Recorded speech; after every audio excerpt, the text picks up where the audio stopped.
All right, friends, let's start with a little bit of a full coverage eyeshadow base. I like to use this particular concealer. I feel like it's concealer disguised as an eyeshadow primer. So I'm just gonna go ahead and take it pretty close to my brow bone. I forgot how much I like the matte palette. This one's really, really good. I got it back out and I'm starting to kind of play around with it.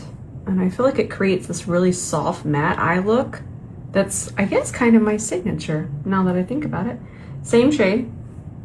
And I'm just going to take it and press it not only in the socket, but start to blend it out of the socket as well. Now we're going to take this shade and start the next transition. Just kind of tap that on top. I'm using the side of the brush just to make it become friends a little bit more easily. And then if I switch to a fluffier brush but use this darker shade, then I get a really nice transition because I don't want to lay down quite as much of that dark shade, but I want it to start to really transition and melt into that lighter shade we just put on. Now let's mix these two shades. And then that's going to be our darkest shade in the socket. And now we're almost to our carving. Now we're going to take this shade and start the next transition. Just kind of tap that on top. I'm using the side of the brush just to make it become friends a little bit more easily. And then if I switch to a fluffier brush but use this darker shade, then I get a really nice transition because I don't want to lay down quite as much of that dark shade, but I want it to start to really transition and melt into that lighter shade we just put on. Now let's mix these two shades. And then that's going to be our darkest shade in the socket. And now we're almost to our carving. Now I like to do a little light half carve situation. And I'm only going to take it out of my natural lid just a little bit. See how I'm relaxing my eyes? Just a little bit. And then I'm going to bring it to about right there. Now I'm going to mix these two shades on the E28, the flat brush, and just press that all over the lid. And then sometimes I like to turn this way and make sure I'm really getting in there. If you don't want to tug on your eye, which I don't recommend, we can switch to an E27. It can fit in there a little bit better. And what I'm doing is using that flat part of the brush to really press and set the lid.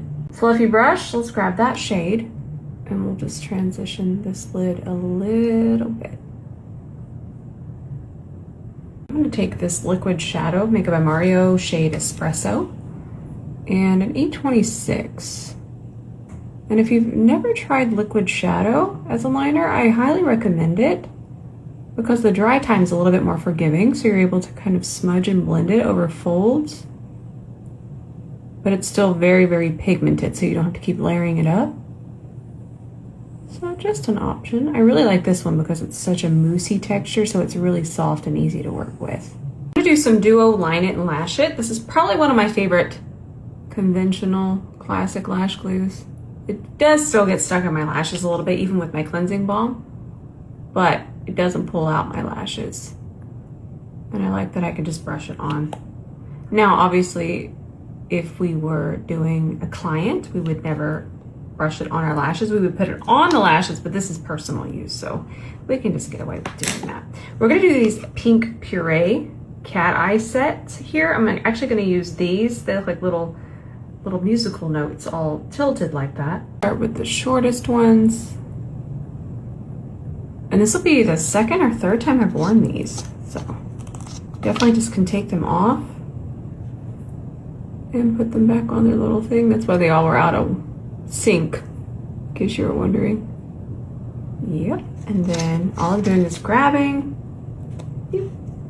and placing. It's very, very easy.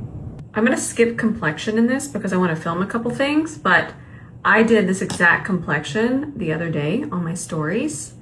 So if you check back just a few, it was on a Friday. I'll have it labeled as what day it was. And then if you check back there, you'll see what I was up to. But I was gonna do the exact same complexion because I need to film a few things regarding similar. I can't talk about it, okay? I'm sorry. So you want to use a pink corrector, but it's turning a little bit gray. You absolutely still can. Do you see the difference in depth? That's all we have to work on. The one that you're using might be too light for your skin tone. So we're not really getting the brightening, we're just getting the gray. We're gonna blend out the one. Look how bright that is. Perfect, delightful, scrumptious. We love a bright under eye, but you'll see it's not turning gray. I'm just gonna wipe this off a little bit, and then we'll blend out this side, which is still so beautiful, but as I blend this, it's already gonna start to turn a little bit too light for me, and you see how it's kind of enhancing right here. Let me make this fair. Melty. I like to do these without any cuts, my friends. They might be a little bit longer and annoying. I just always assume the internet thinks I'm annoying. I just apologize. I can already see the difference. This one definitely looks more gray. And then this one is definitely bright, and it's even brighter because, which you can definitely see that I had concealer on underneath here as well, one that was closer to my skin tone, but it's still just more gray. Even when I turn to the side here, look at how nice that looks. And then once we add our powder, it can really just start to turn dull and gray. And then same side. I mean, same puff, same powder, different side. There's still just so much more balance there. So if you're wanting to brighten with that pink, it's just about finding that right brightening pink for your skin tone. You like that under eye super bright, you just gotta make sure that your pink corrector is just right. Y'all know I love to rhyme, but that difference is wild. Okay, we're back. And I already saved that other one on my highlights. It's under Soft Glam. So if you wanna check back and see what I was doing with the complexion. Right now, I think I showed this in that, but I thought I would finish up the eye. I remember in that story, I used this on my lips too, but I sterilized it. I say that because I want you to be safe. Never any judgment. I just have to really be diligent with how I show you the way I use things. So if this was on my lips, I would always do my eyes first, and once it touches my lips, if it's ever going back to my eye again, I need to sterilize it. So I think I said in that video too, I scare because I care. I think I'm gonna darken the waterline a little bit. I thought we'd just kind of play around with what I got going on my face. I don't want this tutorial to seem too short. This is MAC 𝗕𝗘𝗧𝗬. It actually has quite a bit of red in it. So it really makes your eyes pop. It really makes any eye color pop, I would say.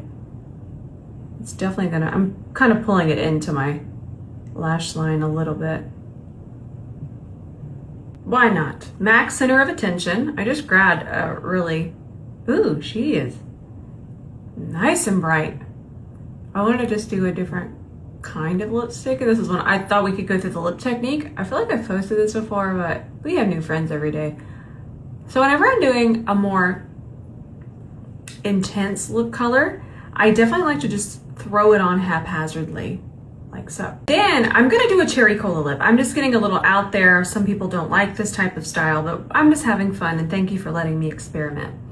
So I'm gonna take this brown lip liner, and I'm gonna start to shade. Now, if I was using maybe a classic red, this would still be such a great technique, because not only are you really able to blend the lip liner, you're able to really glide that pencil and create an even more perfect shape. It kind of takes a little bit of the cleanup out of the process for you.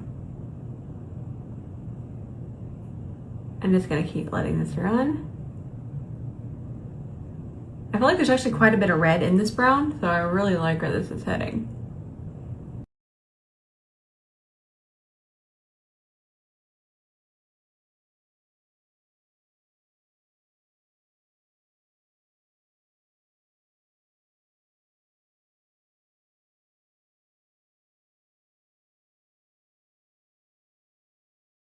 This technique, look at that, that's not that sharp, but because it's gliding with the lipstick, it's just so much easier to get precise lines. And we can still clean up. I'm gonna show you how to, get out here. I'm gonna show you how I tidy, but it kind of just makes everything a little bit easier, and it gets you started a little bit more on a precision path. Then I take the lipstick and I just blot over the edges. Just some taps.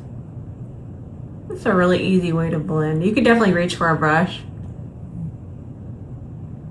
And a little bit more there, a little bit more here. I love a pot concealer for this. If you don't have one, you can make one. Just take a translucent powder and mix it with your concealer till it gets to this consistency. But I like to do this. Make sure you're going darker than you think, because you don't want to highlight around the edges. I will immediately take Sheila, wipe that off. I kind of correct the bristles back, and then I go back around. There's still enough concealer there. But wait, there's more. I'm gonna let you continue. I'm grabbing a little bit more for this side, a little bit more concealer. I'm gonna show you. I do still set the edges. So if you have feathering, what I'm about to show you is gonna be great too. But I find that a pot concealer is just a very dry texture, so it works perfectly for cleaning up lips. This isn't always needed, but if you have feathering, I'll take my powder foundation and just kind of go around and press it into the edges. I know it seems extra, but sometimes you gotta eat a little extra. And I never have feathering. And I'm at feathering age, my friends. I'm almost 40. Well, I love that lip journey. I hope that you liked it as much as I do. That's fun. I know it might not be everybody's cup of tea, but it's fun to express ourselves sometimes. So thank you so much for letting me do so. The eye is definitely my classic signature eye. I just feel my best when I put this eyeshadow on. So I hope that you enjoyed this tutorial. I love you with all of my heart. Thank you for being here with me. It means the world to me. Y'all are wonderful. I love you. Until the next video, bye for now.